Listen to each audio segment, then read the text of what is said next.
I'm just Jay. And I'm T. And together with Ozzie, we have packed the car and are driving to Belize. Come join us on our journey.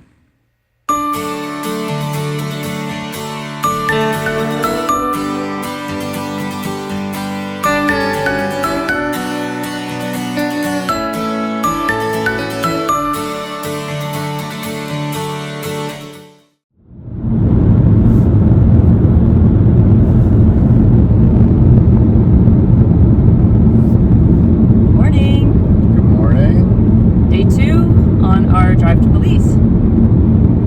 It is. It's early, as you can see by the sunrise. It's early. It's not super early, but it's early. So it's about, we got going about 7 o'clock, which for, I should say, I guess we're coming out of Conrad, Montana, and 7 o'clock is about when the sun was coming up. So with all the deer and antelope, we thought that we would wait until we actually had a little bit of light before we got going. We got our coffee, had a little breakfast at the hotel, and now we're trying to make some time. So our aim today is a big one. Yeah, this is actually looks like we're coming up on a beautiful little river here. Our aim today is to make it between Casper and Cheyenne. So that is somewhere between about 8.5, 10.5 hours. Yeah, well, what the GPS says, 1,149 kilometers from where we are right now. From where we are right now. We've been on the road for a little bit. But yeah, another 10 hours to go if we want to hit Cheyenne today. So nothing's hard and fast. We were only supposed to make it as far as Lethbridge yesterday, but we pushed ahead a couple hours. And if things continue to go like this, hopefully we will cut a full day off of our time in the States. Yeah, this is our new bottom-up thinking. We're just trying to play it by ear and do what makes us happy and is productive, and so we'll see where we get.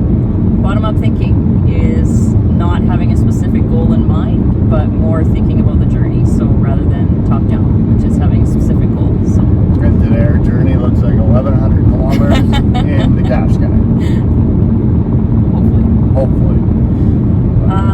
Yesterday was a good day. We talked to you guys in the morning, after which we made it into the city, had breakfast with the girl and her boyfriend, and turned and headed south, went to High River to visit my folks, have sort of a lunch, supper, I guess, lupper with them, and then just, kept going across the U.S. border, which was very smooth.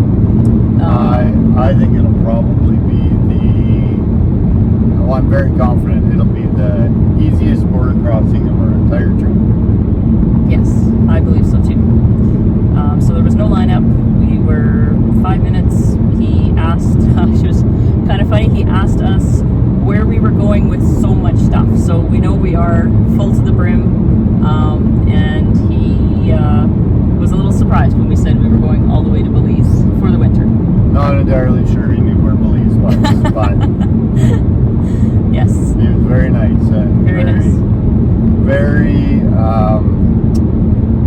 generous with our lack of knowledge about driving across international borders. So very patient. We pulled up, and the very first thing he said was, "Why are you flashing your lights? You've been flashing your lights as you've been pulling up."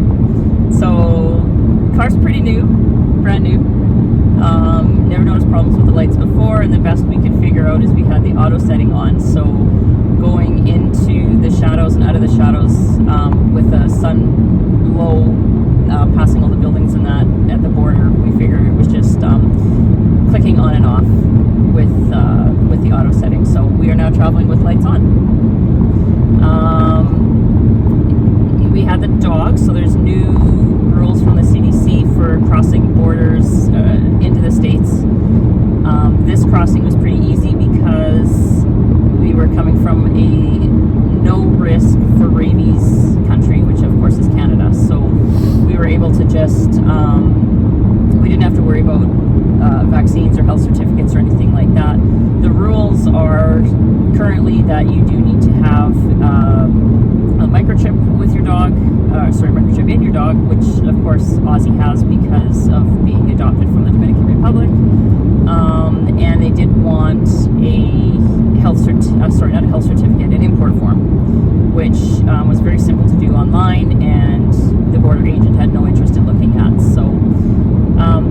he asked about fruits and vegetables, if we had anything from anybody else that we were transporting for them, and if we had any weapons. And I think that's really about it. Yep. So we were 5 minutes in talking to him and out again. So yeah, I made it to Conrad, cute little hotel, Super 8 by Wyndham.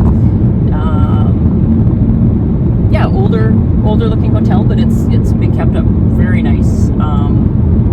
Good sleep. Breakfast was typical continental, and then we just got on the road, and here we are. What are your impressions of Montana? So you and I both grew up on the prairies. Me in Alberta, you in Saskatchewan, and we've spent a lot of time on the prairies. So you wouldn't think that coming into Montana would be a whole lot different. But I will say the lack of trees is totally surprising to me. Yeah, and like you say, coming from southern Saskatchewan, these are the most prairie-like prairies I've ever seen. Right? It makes me want to sing a Michael Martin Murphy song. Like this is cowboy country. We were singing Michael Martin Murphy. Yes. Some of the music we downloaded is some of our cowboy music that we listened to in the past when we were ranching. Yeah. So Our roots. But yeah, you know, tumbling tumbleweeds comes to mind when you're looking around here. So there's a lot of plains with the hills before the mountains. The foothills. Thank you, with some foothills, and it's pretty wide open. I was surprised with the amount of deer and such we saw yesterday, and until it occurred to me that there's probably just as much wildlife around us when we're traveling in Alberta, but there's so many trees we don't see them. Here they have nowhere to hide, so I mean, if they're a mile away, you're still seeing them. Yeah, it is a little different. Like we crossed that river just south of the border, and there was a herd of deer literally standing in the shallows of the river. It does seem a little different. I got a quick glimpse of some antelope yesterday, which I haven't seen for a long time. Mm-hmm. For me, the big thing I noticed is the speed limit, and I knew that the speed limit was higher than in Alberta. But yeah, like right now, we're on an interstate, we're on 15 south, and it's 80 miles per hour. So that's 128 kilometers per hour is the speed limit for passenger vehicles. And we're doing 127. Yes. Because we don't want to get into trouble in the States. No, it honestly feels wrong. But for me, I'm quite comfortable with it. I love it, and it's going to allow us to make some good time. And the other thing I've noticed is how empty the highways are. Yeah. Like this in Alberta, a primary highway like this at 7 in the morning, almost anywhere in the entire province, double lane like this would be busy. Yeah. And here, the opposing traffic, I bet we're meeting a vehicle every 2-3 minutes. And Yeah, maybe. only had 2 people pass us, and I can see one in my rear view. Yeah. It's ridiculous. Yeah. But Yeah, there's nobody around out here, but it is a very pleasant day for driving, and a very Beautiful pleasant day. way to drive. we're not in our jackets this morning.